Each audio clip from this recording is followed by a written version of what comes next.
If I could just have your attention, I think we're going to get started.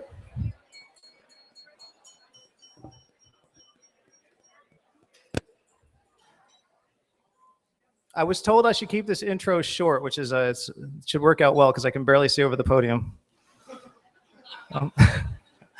In over 40 years as an educational professional, Dr. Nancy Zimpher has attained international recognition for her visionary, institutional, and community leadership. Over the course of her career, Dr. Zimpher has pushed to new heights universities' power as regional, state, and national economic engines. She has spearheaded community initiatives that improve educational outcomes from cradle to career. She has been a leader in setting new standards for teacher preparation, and she has developed initiatives to ensure that student mobility, shorten time to degree, and reduce student debt. It is for reasons like this that Politico magazine has called her President Obama's favorite college leader. These are extraordinary achievements over a career of exceptional public service. Chancellor Zimpher is active in numerous state and national educational organizations and is a recognized leader in areas of teacher preparation, urban education, and university community engagement, subject on which she has written extensively and has been invited to speak about around the globe. At each step of her career, Chancellor Zimpher has crafted and refined a vision of higher education that is inclusive, encourages innovation, and is rooted in addressing the most pressing needs of our nation. If you didn't know all that, then you are at the wrong conference. We're thrilled to have Chancellor Zimpher here. Please give her a warm welcome.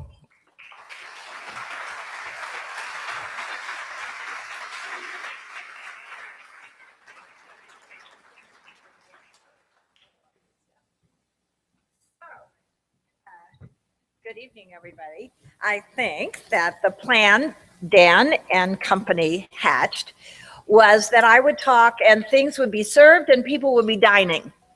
And we really do mean that. So when the service begins and you are delivered what I think is going to be a fabulous course of entree and appetizer, please, please enjoy it. Okay, is that the deal? I don't have to tell you again. Here you, okay. But actually, the good news is I kind of get my part over and then I just get to enjoy the rest of the evening. So we began the day in New York City and then spent 2 or 3 hours in Albany and then headed north and west. And so it's just amazing. It's a beautiful day, and it was a great day to be in the car, right, Jen LaTurco? And so I would like to acknowledge all the people who helped put this conference together, the leadership that Dan and others have provided. And when there's a president in the house, I want to acknowledge that. And this is a really, really special guy. So please say hello to John and Kathy Halstead. And John is from Brockport. Stand up.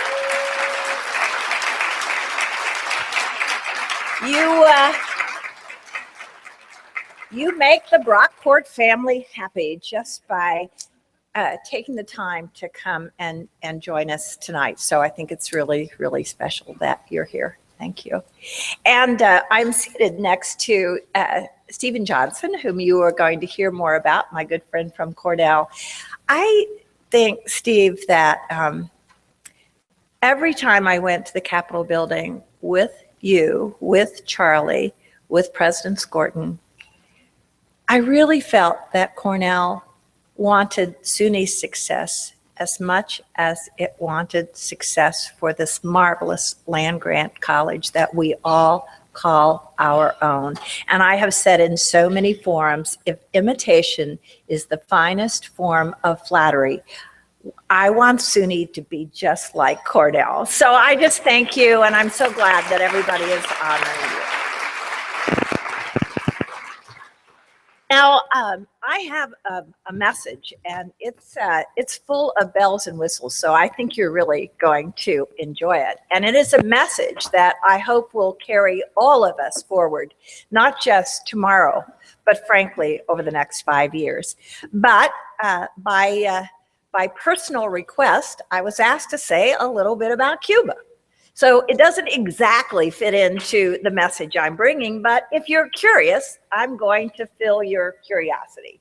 So some weeks ago, actually months ago, in the State of the State address, Governor Cuomo announced that he wanted to take a delegation to Cuba. And it seemed like a marvelous but distant idea. So the day they called and said, no, we're not kidding, we're really going to go to Cuba, and we really want SUNY on that plane, that began a whole new thought pattern about what the State University of New York means, as always, as one of the greatest assets of this state. And of course, it began when President Obama and President Castro, that's Raul Castro, shook hands on better relationships between the two countries. And it really parlayed after that. But this was such a symbolic moment for both countries, and a time of healing and really thinking very creatively about what life would be like if we were in Cuba. The guy on the right, you know, the guy on the left happens to be the CEO of JetBlue. So the first thing that happened is that JetBlue offered up a plane, and of course that logo is so priceless. The blend of, I always say I heart New York. I could say I love New York. I do love New York. And the JetBlue combination is just too powerful. He was absolutely on the plane, and if he had gone up to the cockpit to guide the plane, I wouldn't have been surprised. He was all in from the beginning. This was just like Air Force One. We had over 30 media in the back of the plane. You could see the governor go back and take these interviews. It just, to me, was exactly what it must be like on Air Force One. It was very exciting, and as soon as we got up in the air, this all started. And incidentally, when you are flying to Cuba from New York, you start descending over Miami. That's how close Cuba is to us. And it just struck me being on that plane. I was there. I think this is proof that I was there. What struck me is this JetBlue plane on the tarmac in Havana. I just thought that's just really, really a reality check and really fabulous. So actually, the delegation that went to Cuba was largely business representatives from the dairy industry to the financial industry to the health care industry, obviously to transportation, and one educational representation from the State University of New York. This is a really, really special moment because this person is perceived to be the next president of Cuba. So when you want to talk about President Obama meeting with the current president, the fact that our governor met with the heir apparent, who is not a Castro, he's not of the family. This was probably the governor's most important meeting. And it was a pretty private meeting, but it still made us all feel that this is really a relationship that's going to stick. And like all delegations and trade missions, you always have this event where it's very, very formal, and the host of Ministry of Trade is side by side the governor of the state of New York, and then all the rest of us in descending order of the delegation to the everybody and everybody and everybody. And it went on for quite a while, and we exchanged messages and shook hands, and you know, this just happens. If you've ever been in any kind of delegation, this is what you do. And then the governor decided to, after this historic meeting, take a walking tour of old Havana. And you've seen lots of pictures of the beautiful architecture, but quite frankly, the threatened architecture. The restored cars, that country is expert at restoring cars, every piece of chrome, perfect. I believe there was a picture in the paper of Governor Cuomo looking at a pink something or other that was absolutely beautifully restored. So as he was strolling with the speaker, with the shared Senate leadership, he came across these other people. Now, the reason, so all of these restored cars are also the taxis of the country. So you've read about it, you've seen pictures. I think this was could this be a 1929 Model T Ford? Could that be something close to what it could be? I know there's an expert in the house that can correct this for me.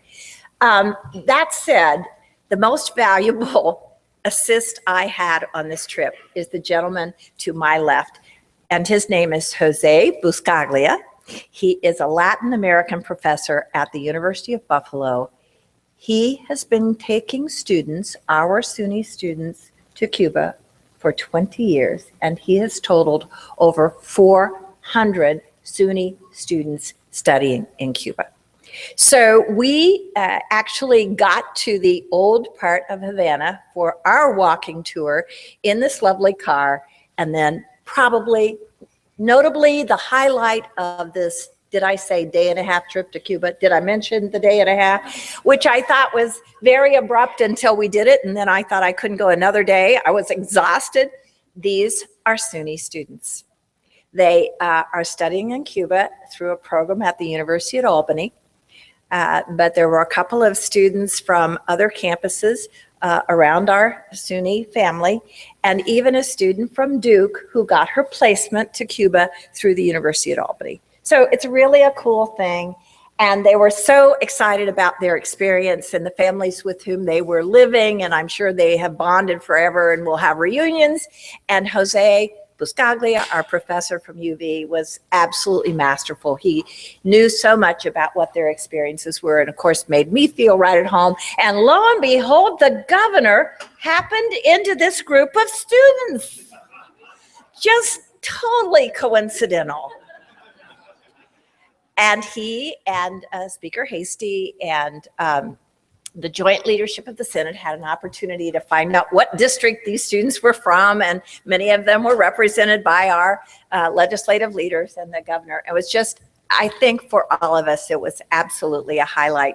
And then the next day, after all of this and a very long, very late dinner that night, Professor Buscaglia and I visited the University of Havana. It is an absolutely gorgeous university on 7 hills. Havana is a city of 7 hills. It sits high on a hill. It has a wonderful architecture and actually mimics a number of buildings from other universities. So the administration building looks like the rise to Columbia University, and the Sorbonne resembles another building, so you get the drift. They modeled their architecture after famous universities around the country.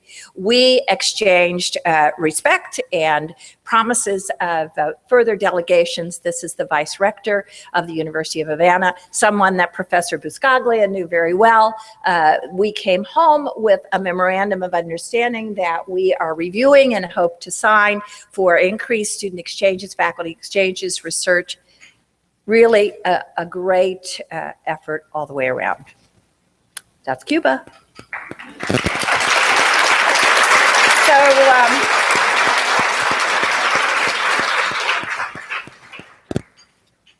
you're not eating yet, right? Coming. Jennifer's cousin is in charge of hospitality for this lovely hotel, so it's just going to be fantastic. Okay, so you still with me? And this is going to be okay. It's going to be entertaining. So,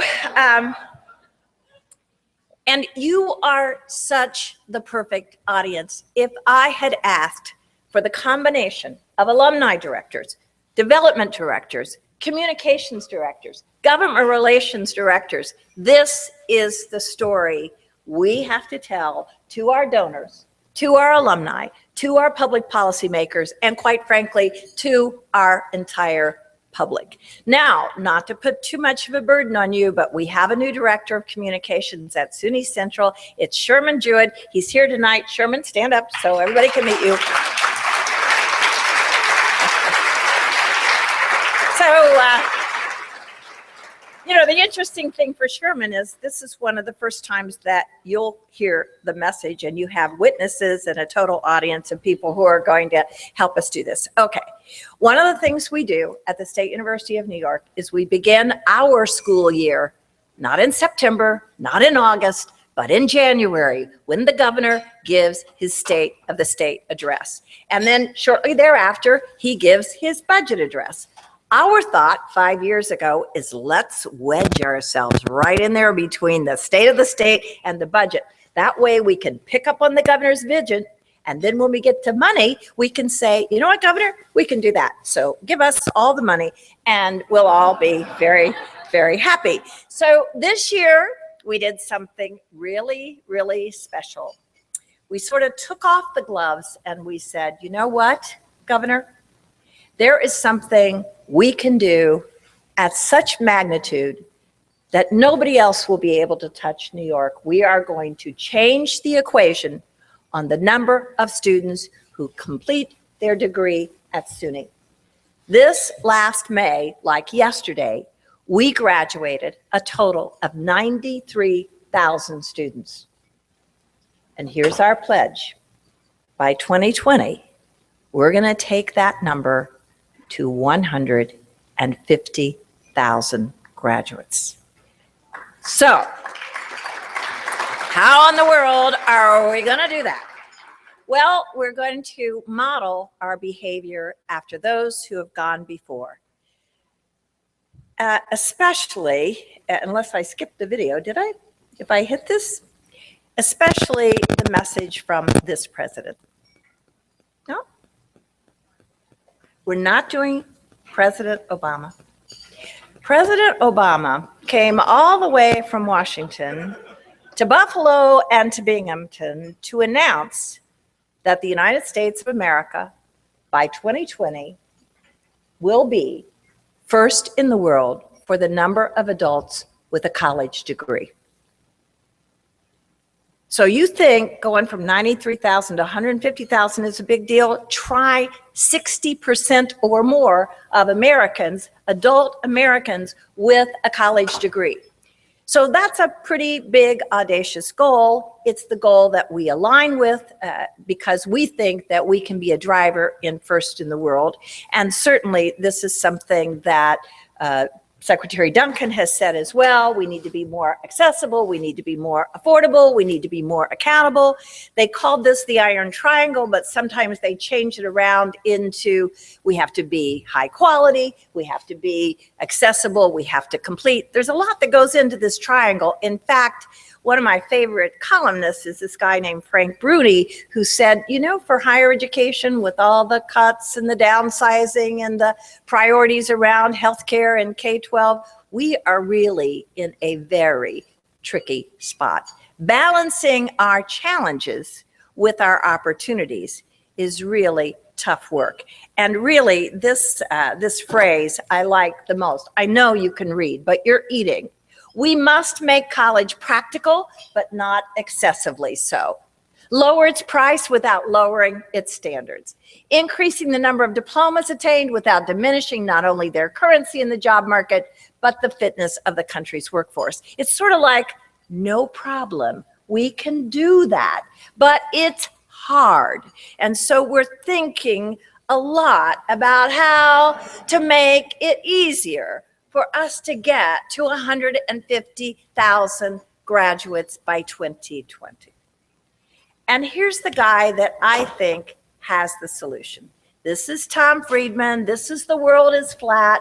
He's a lovely writer. He and Frank Bruni and some of the other columnists in the New York Times just have a habit of nailing the issue. And here it is. With all the resources that this country has, it's what he calls our natural advantages, our research, our industry, our creativeness, our post-secondary education. If only we could get our collective act together, we could be first in the world. We could graduate 60,000 more students over the next 5 years. He hasn't talked about us yet, but he will. Because we were a little bit ahead of him. Do you remember this word systemness? This thing is still on Wikipedia, David. Nobody has kicked, and they have very high standards, right? What? They, imagine that. So, when we first started talking about systemness, we were just simply making a statement about the whole being greater than the sum of the parts. Yeah, we're 64 campuses. We're the largest, most comprehensive system in this country. I dare say the most complex system in this country. And if we could only get our collective act together, nobody could touch us. So we've gone forward with this concept. We used to call it systemness, but a couple of professors from Stanford, which means you have to listen, decided that what we were really talking about is collective impact. So I'm going to come back to what that really means for us. But in breaking down a great big challenge like adding 60,000 more degree completers over the next 5 years, we need a formula. We need to continue to think about access. We've always been about access, but we're really learning that access is not enough. If students come to us with degree expectations, we have to deliver. So the formula goes like this. Take our access agenda and make sure every child in this state has an opportunity to go to college, to have a career. Add to that our commitment, our promise, our pledge that we will help you get that degree. It's a mutual endeavor.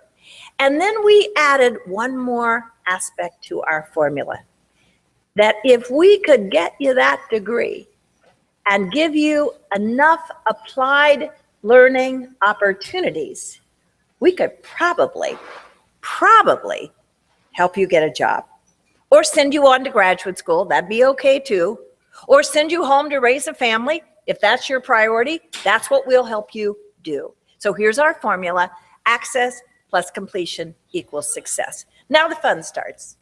Here's the underlying set of strategies that we know can work to move the dial. Now, there are hundreds, I would say maybe thousands of completion programs across our 64 campuses, but not all of them really give us yield. If they gave us yield, our 6-year graduation rate in our 4-year campuses would probably be higher than 64%. If every one of the strategies we are applying was rock solid, evidence-based, workable. So we're trying to go through our strategies and select the ones that we know work the best. So I'm just going to give you one example in access, one in completion, one in success. In access, here's the problem we're trying to solve. This is a little chart in descending order that tells you this. For every 100 ninth graders in our schools in New York, about 75 will graduate, which is tremendous. We brag about this all the time. But what about the other 25 that didn't graduate? Where do they go? What do they do? Why can't they come to college? Because they didn't graduate from high school, that's why. So that's our first big leak. Of those 75 who do graduate, only 50 find it to our door next September.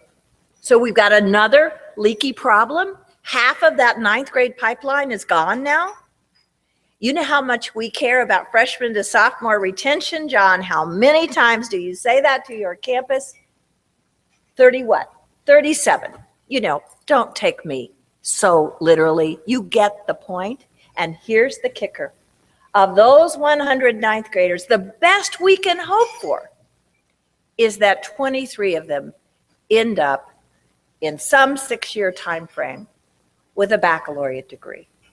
This is unacceptable. So around the state and around the country, we are forming community partnerships. In fact, here in Rochester, led by Monroe Community College, but participated in by all of higher education, is a thing called Rock the Future. In Albany, we call it the Albany Promise. In Plattsburgh, Plattsburgh thrives. In Yonkers, Yonkers thrives. In the Bronx, let's see, all Bronx rising together. I was at the meeting where they named themselves. It took all day. And they just wanted to add one more word. But the point I'm trying to make is that across the country, more universities like SUNY are paying more attention to what you need to do to get a kid to college ready, and you can't start at the 13th grade. In fact, some people believe you start with babies and you give, actually, some people think you start with prenatal care. So, you know, I'm not going to get into when life begins, but I am going to say that we know we can't seal the leaks in the pipeline if we don't seal them from kindergarten to 3rd grade to 8th grade to high school. And this is just a little clip of how this movement around cradle to career is catching on around the country. And New York has more of these community partnerships thanks to SUNY than any state in the nation.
So as a group of people who are trying to motivate others to engage in your agenda, some of the video work that we are borrowing tonight is certainly available to you if you want to talk about sealing the leaks in the education pipeline and how important completion is to our nation's future, our state's future, our counties and communities' future. So that's just an example of what we're doing around access. I think the next example around completion is widely known to SUNY, but it is our decision to create a massive online opportunity for students on our campuses who are residential but also subscribing to online courses, and also many of the adults, the 7 million New Yorkers who have little or no post-secondary education. Can online courses and degrees help that population? You bet. And a number of our campuses are heavily subscribed in delivering degree programs and courses online. In fact, just to show you, it's not an easy thing to do. This is what we call our digital DNA. We have to serve the needs of the students. We have to educate our faculty to be really good online. We need the technical support, the equipment, the strategies that online. We need a registration plan. We need a navigator to help students, young and more mature, find our online programs. And we've created a video message about Open SUNY that might be useful to you as well, especially if your campus is a big participant in the delivery of these literally thousands of courses and hundreds of fully online degree programs. So here's our pitch.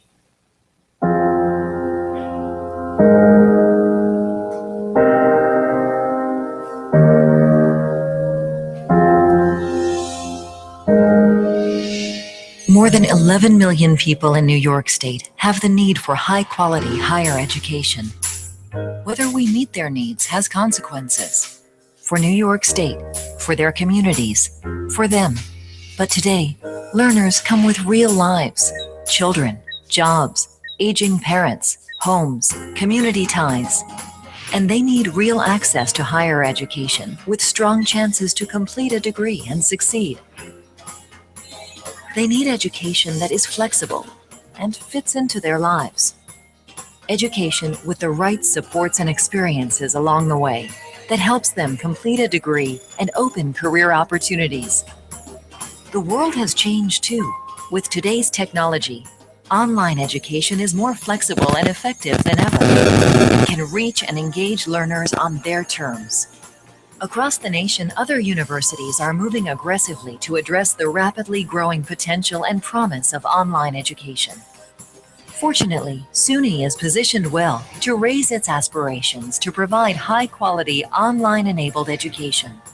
We cannot miss the opportunity to come together to shape online education for tomorrow. Some SUNY institutions are already tackling the challenge and are well positioned to provide a high-quality online education. Imagine what we can achieve if we come together, making the most of the heritage and aspirations of each institution. Imagine if more students graduated because we used online education to help crack the completion code for students.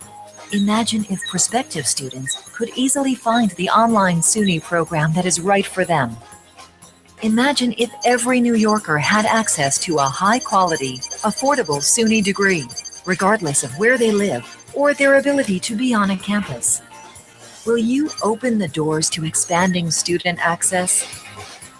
Will you open opportunities for students to complete their education? Will you open the potential for students to succeed? Will you open SUNY?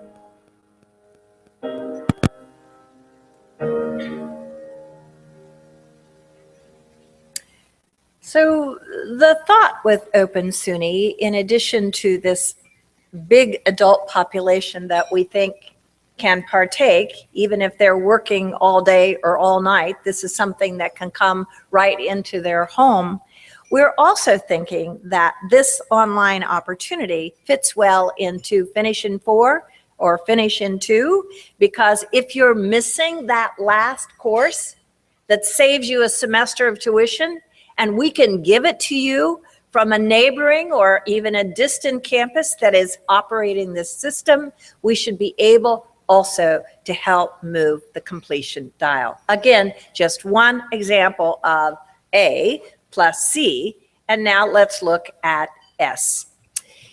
We know that students repeatedly request more applied learning opportunities. We did about 15 speakouts this winter during the legislative session. Weren't we at Brockport for one of those? Or near there? Say yes, because I think it's true. All over the state, and repeatedly Give us more. Sometimes they call it laboratory. Sometimes they call it doing research with a faculty member. Sometimes it's just clinical activity for future teachers, future nurses, future doctors, future veterinarians, you name it. This is really, really important to what years ago John Dewey said, you learn by doing. So we have developed an umbrella, a portfolio of internship, co-op, apprenticeship, service opportunities, some in work, so that you're actually in a business or an industry or a social agency, hopefully getting paid for an internship or a co-op experience.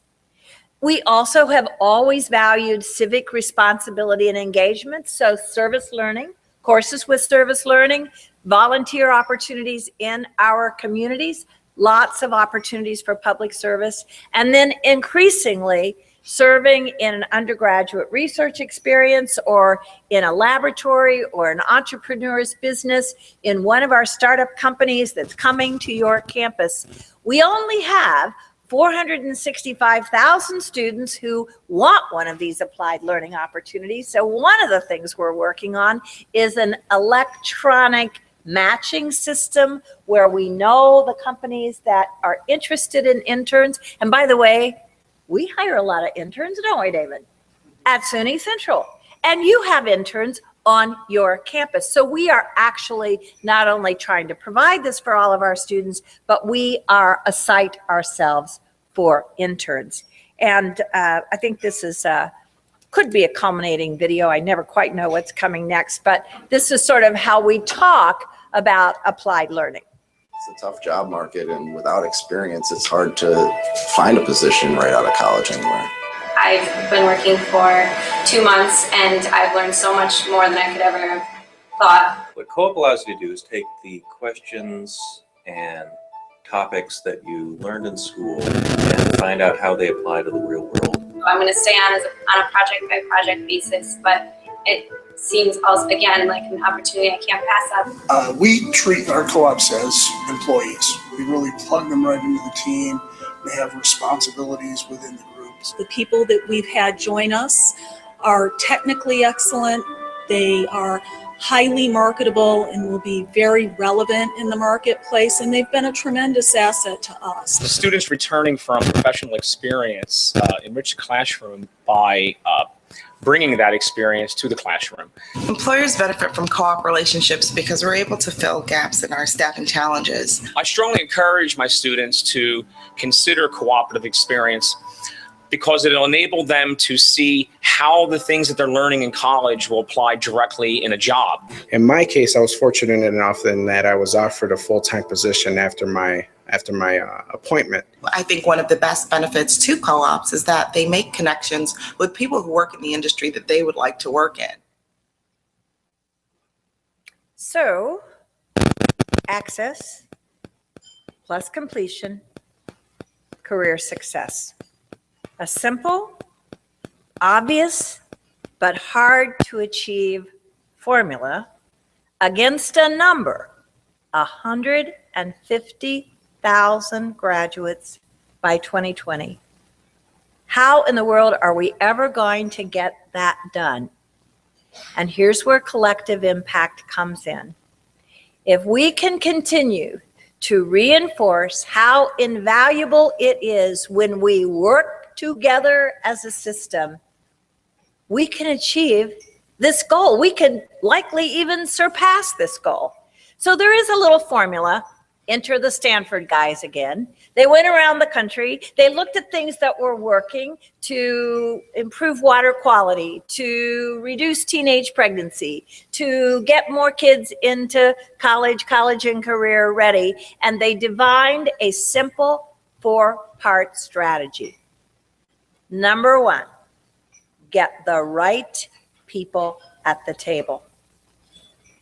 That could be our 64 campus presidents. It could be all of our alumni directors. It could be all of SUNYCUAD. Or it could be a table in your local community that says, we're not going to let another kid slip away from educational opportunity. Never underestimate how getting the right people at the table can move an agenda. And of course, it helps if you are driven by a common goal. I think in a PowerPoint, David had me using the Avengers. Apparently together, their goal was justice for all. They were very clear, maybe a little tough on the rest of us, but very clear about their goal. Our goal of completion fits very nicely into this little formula. Then you have to commit yourselves, to strategies that work. Let's see. One of the things we've learned over time is that foundations invest in a lot of strategies, and some people have called it spray and pray. I don't know if this will work, but I heard about it at a cocktail party, and I know they do it in Pittsburgh. So I want to give you $1 million to do this thing. And you want to do the thing because you want the $1 million. But if you don't know it's going to work, what are you going to tell that donor the next time? What'd you do with my money? Wouldn't you rather invest in stuff that works and that you know works? And that brings us to investment. This is the part you really need to listen to. This is money. So, when we made that promise to Governor Cuomo that we could increase our completion rate by 60,000 graduates over the next 5 years, we asked the state to invest in that promise. And for the first time in the history of the State University of New York, we now have an investment fund. It's not operations, it's not capital, it's not faculty salaries, but it is about completion. And we asked for $50 million, which we thought was fair. We got 18. We're jumping up and down. We're thrilled with 18. We probably never thought we'd get 50 in the first place. If you don't ask, you're not going to get anything. He, in turn, convinced the legislature this was the right thing to do at the right time for the right place, SUNY.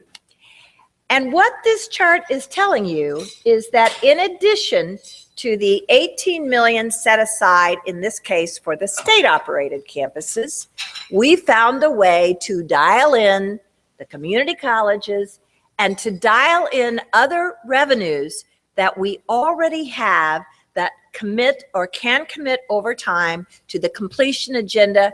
The total is about $100 million. And this fall, your campus will be asked to apply for some of these funds to help move the completion agenda. Better yet, if you have something that's really working, and you can convince 6 or 7 other of the SUNY campuses to go in with this, to learn how this works so that we can get more kids to completion, you can apply for those kinds of funds. So you can either grow your numbers, which we hope all will do, and or help other campuses grow their numbers. This is historic. This is the first time we have been able to put money on the table. And when you go home, your president has heard this message. Your provost has heard this message. We were at Saboa. Do I need to unpack that? The financial officers met with the enrollment officers of both the state ops and the community colleges. They have heard this message, and now you have heard this message. And if I were you, I'd go home and get a team organized around this agenda, because before you know it, we will be, well, we're not going to hand out the cash. We're going to make it competitive, and we're going to read your proposal, and we're going to give the funding where we think we have the most opportunity for success. Because if we could get our collective act together, and let's edit this a little bit. Oh, let's not. Let's See, we're helping Tom Friedman out. Increase access, greater completion, and universal success. No one could touch us. We are that close. And you now have your entree. Was that painful or did that work? Okay. Thank you.